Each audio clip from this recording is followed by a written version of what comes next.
అండి నేనైతే చిన్న పని మీద బయటకైతే అట్లా వెళ్తూ ఉన్నాను అనమాట. ఎవరైతే ఇంక లేవలేదు. మార్నింగ్ 6 అయితే అయింది. స్టెప్స్ అయితే దిగుతూ ఉన్నాను. లిఫ్ట్ ఉంది, బట్ అయినా కానీ కొంచెం ఎక్సర్సైజెస్లా ఉంటుంది అని. యాక్చువల్గా ఎక్కడికి వచ్చారు ఉంటాను అనుకుంటున్నారా? హాస్పిటల్ అయితే మనకి కొంచెం ఇంట్లో వాళ్ళైతే కొంచెం ఇబ్బంది వచ్చి అడ్మిట్ అయ్యారు. సో దానికోసం అని చెప్పి నైట్ వచ్చి ఉన్నాము. ఎర్లీమార్నింగ్ 6 అవటం వల్ల ఇంకెవరు కూడా లేవలేదు.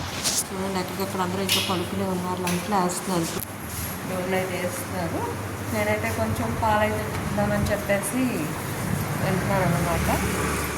ఇందాక ఒక 2 సార్లు వచ్చాను, వెనక్కి వెళ్ళాను. ఇప్పుడైతే వెళ్తూ ఉన్నాను. ఓకే, క్యాంప్ అయితే దిగుతూ ఉన్నాను. ఇట్లా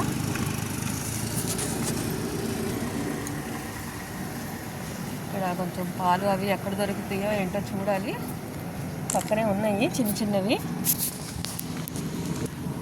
దగ్గరైతే తీసుకున్నాం. మా పాలు అవి ఉంటాయా మీ దగ్గర? పాలు అవి ఉంటాయా? పాలు, టీ, కాఫీ ఉంటుంది మరి. ఎప్పుడు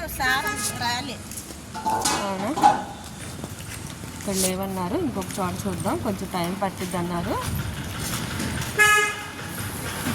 చుట్టుపక్కల మొత్తం అన్నీ కూడా హాస్పిటల్స్ ఉన్నాయన్నమాట. ఇక్కడైతే యాక్చువల్గా కొంచెం పాలు, టీ అట్లాంటి తీసుకెళ్దామని అయితే వచ్చాను.